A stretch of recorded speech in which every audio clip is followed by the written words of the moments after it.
Hello everyone, this side Monica Yadav. Hope you all good.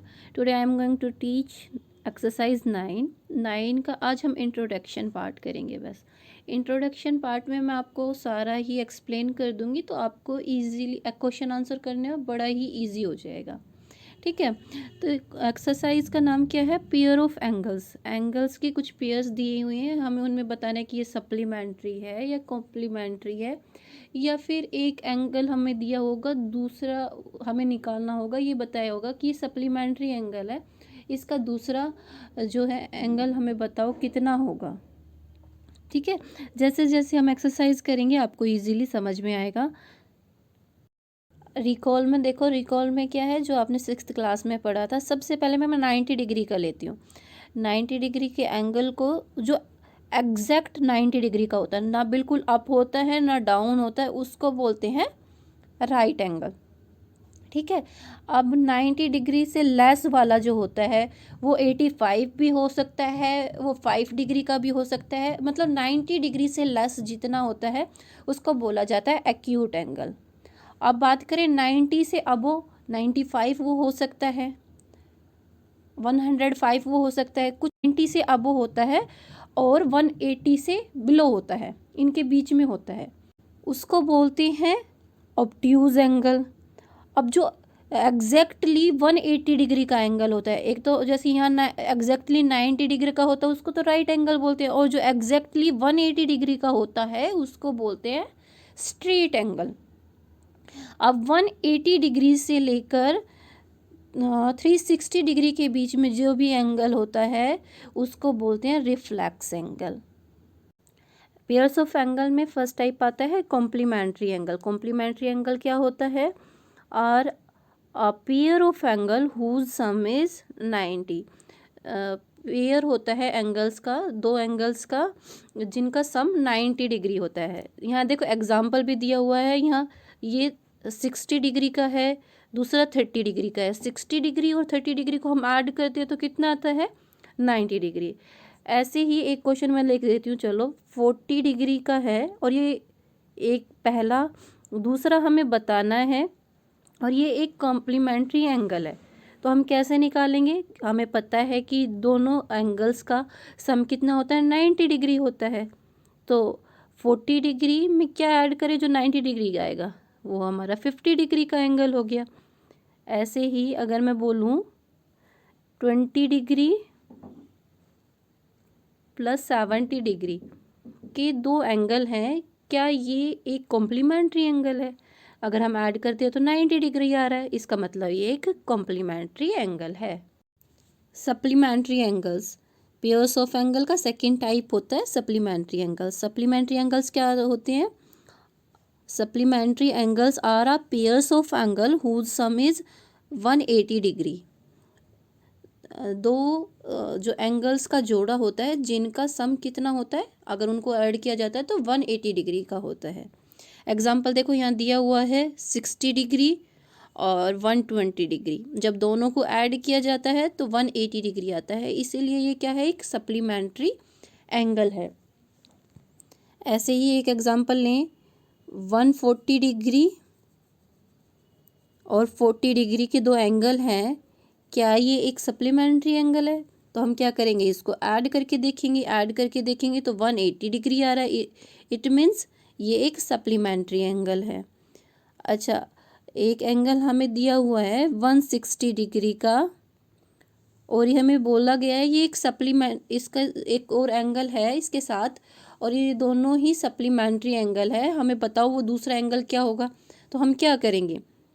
160 degree में कितना add करें कि 180 डिग्री आए, क्योंकि हमें पता है सप्लीमेंट्री एंगल्स का सम 180 डिग्री होता है, इसलिए जब हम इसमें 20 डिग्री ऐड करेंगे तो ये एक सप्लीमेंट्री एंगल है।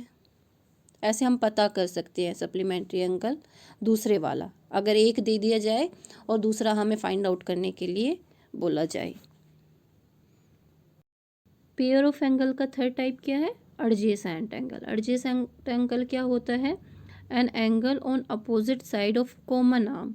एक कॉमन आर्म होती है, उसके दोनों अपोजिट साइड एंगल होता है। जैसे यहाँ देखो ये बी है और ये ओ है, बी और ओ क्या है, एक कॉमन आर्म है और इसके दोनों अपोजिट साइड एंगल्स हैं।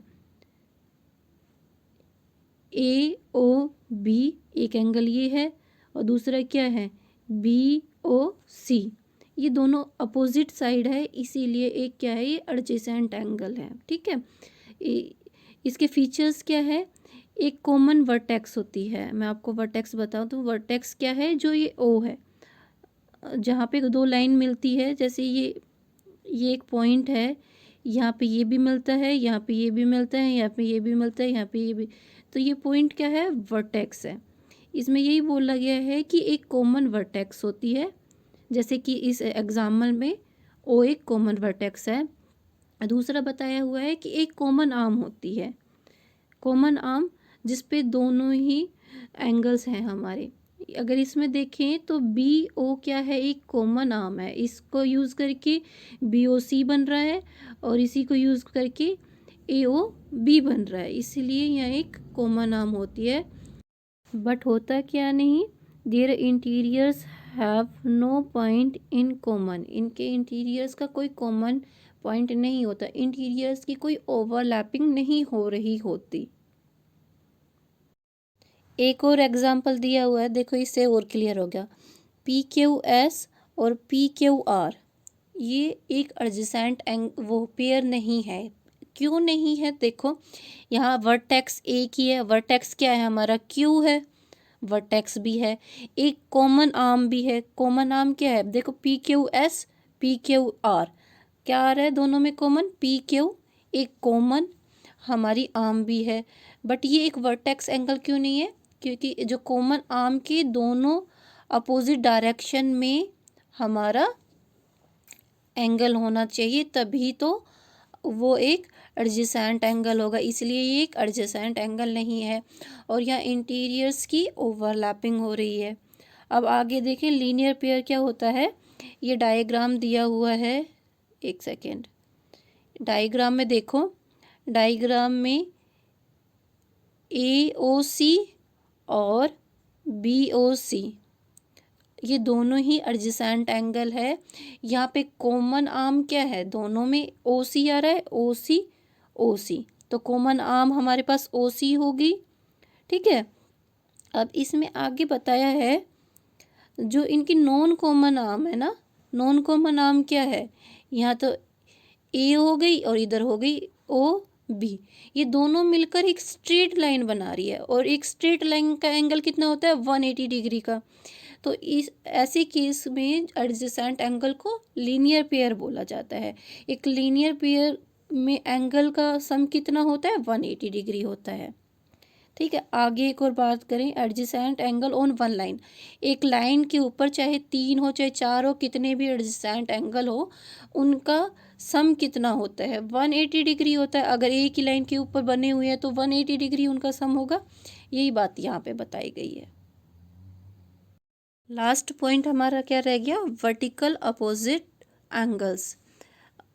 4 एंगल्स बनते हैं जब दो लाइंस आपस में इंटरसेक्ट होती है, मतलब एक लाइन ऐसे गई एक ऐसे गई, तो कितने एंगल्स बनते हैं, 4 एंगल बनते हैं। एग्जांपल देखो ये दे रखा है, ये A B C D 4 angle बने। अगर हम अब बताएं जो अपोजिट वाले एंगल्स हैं, ए देखो ए के अपोजिट क्या है, सी है, तो ए एंगल के अपोजिट सी है, तो इसका मतलब जो ये है जो एंगल ए होगा वही एंगल सी होगा। ऐसे ही बी एंगल के अपोजिट डी एंगल है हमारा, अगर डी एंगल 30 डिग्री का है तो बी एंगल भी हमारा 30 डिग्री का होगा। आई होप आपको ये सारे बेसिक समझ में आ गए होंगे। अगर नहीं भी समझ में आए तो जैसे ही हम एक्सरसाइज करेंगे तो आपको वो सभी रिकैप होता रहेगा और आपको एक्सरसाइज भी इजीली समझ में आ जाएगी और ये जो रूल्स हैं वो भी समझ में आ जाएंगे। मैं जल्दी ही आपकी एक्सरसाइज वाली वीडियो अपलोड करूँगी। Till then bye bye, take care. अगर वीडियो अच्छी लगी है तो लाइक करना और शेयर करना।